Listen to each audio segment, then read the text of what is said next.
Guys आज हम start करने जा रहे हैं आपका इलेक्ट्रोस्टैटिक्स का लेक्चर नंबर 3, जो कि है हमारा क्या यहाँ पे हम डिस्कस करेंगे कूलम्ब्स लॉ या फिर कूलम्ब्स फोर्स जिसे हम बोलते हैं, और उसका स्पेशल फीचर सारा क्या क्या होता है वो आज हम यहाँ पे डिस्कस करेंगे। तो ये लेक्चर बहुत ही बेहतरीन बनने वाला है। अगर आप लोग ये लेक्चर पूरा एंड तक देखते हैं तो आई होप आपको ये टॉपिक का अलग वीडियो नहीं देखना पड़ेगा। तो चलिए आज का लेक्चर शुरू करते हैं। तो यहाँ पे आपको क्या क्या मिलेगा मैं आपको थोड़ा बता देता हूँ, जो कि हमारा स्पेशल फीचर्स होता है। ओके, हमारा है line to line explanation with NCERT मिलेगा, विद आपका फ्री नोट्स मिलेगा, जो कि आपका पीडीएफ फॉर्मेट में होगा, और उसका लिंक मैं आपको डिस्क्रिप्शन में गिवन दे दूंगा। तो चलिए आज का लेक्चर शुरू करते हैं। मेरा नाम है तुषार भूषण सिंह और ये है आपका ब्यूटीफुल सा छोटा सा चैनल रीडिंग मानिया। तो चलिए पहले हम डिस्कस करेंगे कि कूलम्ब्स फोर्स क्या होता है या फिर कूलम्ब्स लॉ हम जिसे बोलते हैं। तो हेडिंग लगा दें, इसको क्या हो गया भाई,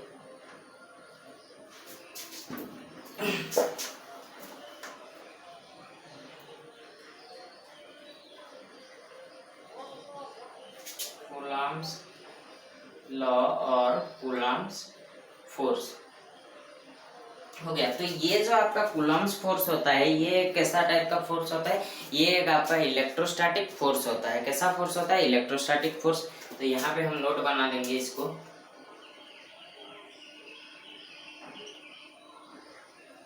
इलेक्ट्रोस्टैटिक फोर्स। इलेक्ट्रोस्टैटिक फोर्स होता है, और ये इलेक्ट्रोस्टैटिक फोर्स ऑफ क्या होता है, एट्रैक्शन, एट्रैक्शन और रिपल्सन। तो यहाँ पे एट्रैक्शन भी होता है प्लस रिपल्सन भी होता है, मतलब ऐसे टाइप का आपका फोर्स होता है। कूलम्ब्स फोर्स जो होता है वो एट्रैक्शन फोर्स भी हो सकता है और रिपल्सन फोर्स भी हो सकता है। तो एट्रैक्शन फोर्स कहाँ कहाँ पे होता है, पॉजिटिव में और नेगेटिव में आपका एट्रैक्शन फोर्स होता है, ये तो आपको पता है। और रिपल्सन आपका कहाँ पे होता है, पॉजिटिव में रिपल्सन होता है और नेगेटिव में रिपल्सन होता है। इतना दूर तक आपका बात क्लियर है। ओके, तो आगे हम अभी देखेंगे फोर्स ऑफ एट्रैक्शन और repulsion between two point charges. तो यहाँ पे और एक कॉन्सेप्ट आपका नया कॉन्सेप्ट आता है कि पॉइंट चार्जेस क्या होता है। पॉइंट चार्जेस आपका क्या होता है, तो पॉइंट चार्जेस ये होता है जो जिसका चार्ज का आपका क्या होता है, स्मॉल डायमेंशन होता है। स्मॉल डायमेंशन, जिसका छोटू सा डायमेंशन होता है उसको हम क्या बोलते हैं, उसको हम बोलते हैं पॉइंट चार्जेस बोलते हैं। तो यहाँ पे हम दो पॉइंट चार्ज कंसीडर कर देंगे, और उनके बीच में जो फोर्स होगा उसको हम कंसीडर करेंगे क्या, कूलम्ब्स फोर्स। तो आगे हम लिखते हैं इसको, between two point charges which is directly proportional to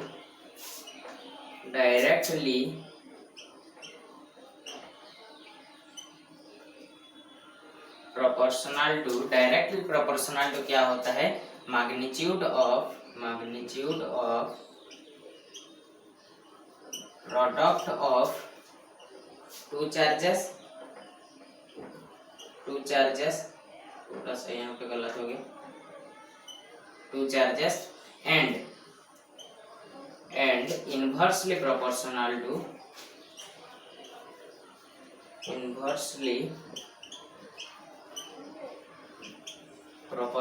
to ये आप पहले लिख दीजिए, उसके बाद मैं आपको बता दूंगा। Inversely proportional to the square of distance between them. हो गया।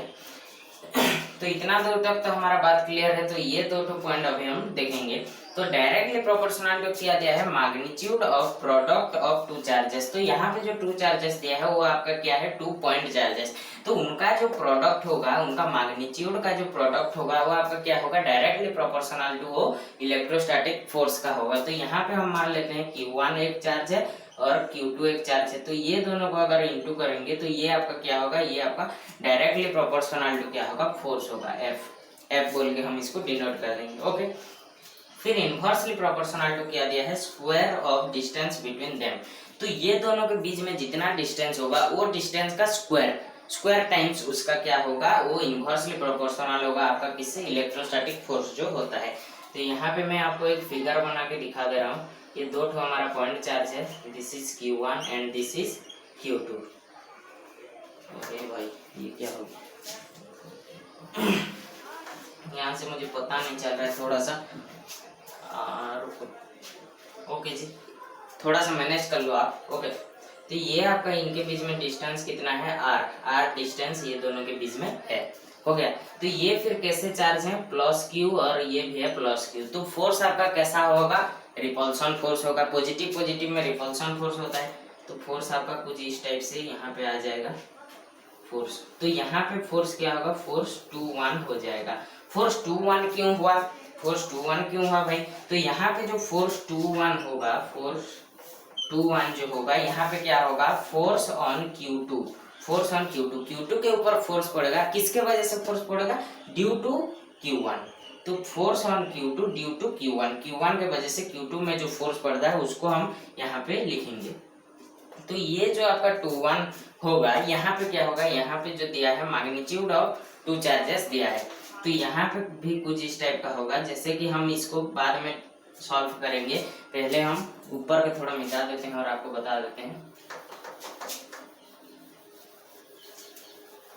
ये तो आप लोग वीडियो पॉज करके नोट डाउन कर लीजिएगा, मैं मिटा दे रहा हूँ। हो गया।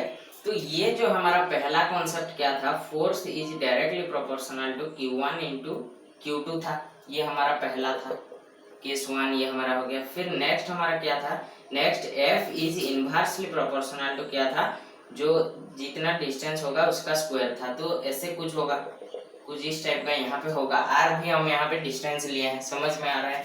तो ये दोनों को अगर हम कंबाइन करके लिखेंगे तो हमारा क्या होगा, यहाँ पे हमारा होगा force is proportional to, directly proportional to Q1 into Q2 by R square होगा। ओके जी, समझ में आ रहा है इतना दूर तक। ओके, तो यहाँ पे अगर हम ये प्रोपोर्शनलिटी जो हमारा सिंबल है, इसको अगर हम यहाँ पे हटा देंगे तो यहाँ पे हमारा कैसा होगा, यहाँ पे हमारा कुछ इस टाइप का होगा कि अगर हम यहाँ पे ये सिंबल को हटा के अगर यहाँ पे हम प्लेस कर देंगे इक्वल टू का सिंबल, तो यहाँ पे क्या होगा, F इक्वल टू यहाँ पे एक कांस्टेंट आ जाएगा आपका। ये आपका क्या होता है, ये आपका इलेक्ट्रोस्टैटिक कांस्टेंट होता है K, और यहाँ पे Q1 इंटू Q2 मॉड यहाँ पे हो जाएगा, मॉड बाय यहाँ पे R स्क्वायर हो जाएगा। तो ये आपका होता है Coulomb's law in free medium. ये कौन से मीडियम में होता है, free medium. Free medium means ये वैक्यूम में आपका होता है, समझ में आ रहा है। तो ये आप पहले नोट डाउन कर लीजिए इतना दूर तक, फिर हम आगे बढ़ेंगे। तो और थोड़ा हम यहाँ पे देख देते हैं कि अगर इन एनी मीडियम, और किसी मीडियम में अगर आपका होता है, इन एनी मीडियम में अगर आपका होगा, तो यहाँ पे क्या होगा, यहाँ पे F इक्वल टू यहाँ पे भी K Q1 into Q2 by R square होगा। लेकिन यहाँ पे जो K का वैल्यू है, K का वैल्यू यहाँ पे थोड़ा हम डिस्कस कर देंगे। K हमारा जो है इलेक्ट्रोस्टैटिक कांस्टेंट है, ये तो मैं आपको बता चुका हूँ। K का वैल्यू क्या होता है, 1/4 पाई एप्सिलॉन नॉट होता है। तो यहाँ पे आपका क्या होगा, यहाँ पे आपका K का वैल्यू अगर हम पुट कर देंगे तो 1/4 pi epsilon naught into Q1 into Q2 by R square, और यहाँ पे मॉड हो जाएगा। लेकिन यहाँ के इस केस में क्या होगा, इन एनी मीडियम, तो वैक्यूम को छोड़ के यहाँ पे आपका कैसा होगा, यहाँ पे आपका होगा 1/4 पाई एप्सिलॉन नॉट नहीं होके ओनली एप्सिलॉन होगा। डिफरेंस आपको समझ में आ रहा है आई होप, बाय यहाँ पे R स्क्वायर होगा और यहाँ पे मॉड लग जाएगा। तो ये दोनों के बीच में डिफरेंस आपको समझ में आ गया, मुझे पता है। तो ये जो हमारा K का वैल्यू है, K आपका कैसा होता है, फिर स्मॉल k होता है, स्मॉल लेटर का K होता है। तो इसके बीच में हमारा ये, इसका डिस्कशन हम लेक्चर 4 में डिटेलली करेंगे, वो आप पहले नोट डाउन कर लें। करते हैं कूलॉम्स लॉ का जो आपका स्पेशल फीचर्स होता है वो आपका क्या क्या होता है। तो यहाँ पे हम हेडिंग लगा देंगे स्पेशल फीचर्स। तो स्पेशल फीचर्स इसका क्या क्या होता है, पहला तो ये एक कैसा फोर्स है, ये एक आपका म्यूचुअल फोर्स है, Coulomb's force is a mutual force, हो गया। फिर सेकंड आपका ये कैसा फोर्स है, कंजर्वेटिव फोर्स है, conservative, conservative force.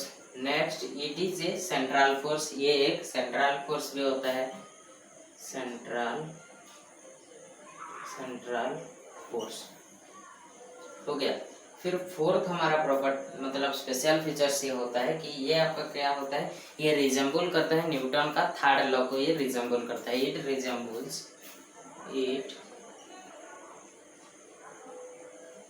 Resembles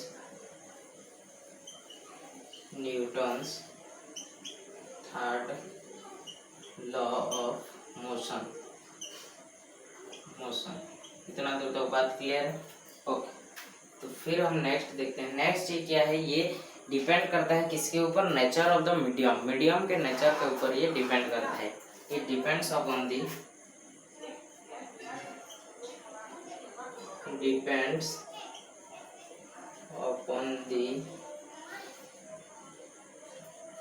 nature of the medium. फिर नेक्स्ट लास्ट हमारा प्रॉपर्टी ये होता है, ये हमारा लास्ट प्रॉपर्टी है special feature. Last special feature ये क्या होता है, ये ओबे करता है, ओबेज इनवर्स स्क्वायर लॉ। क्या होता है, इनवर्स स्क्वायर लॉ,